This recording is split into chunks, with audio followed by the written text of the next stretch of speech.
Let's get started setting you up with a ProCare account. First, locate the ProCare message in your email. Click on the link for the web version or download the app. Select the Parent option. Fill in your name, email address, and even create a password.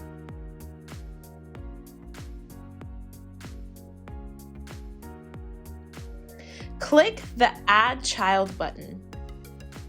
Your 10-digit code is located in the initial email. You can copy and paste it, then press Submit.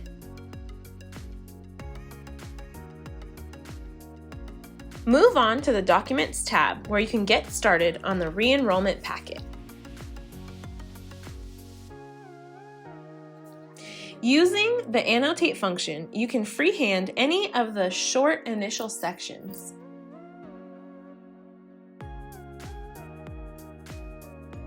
To type in the document, select the text box feature that is represented with a T.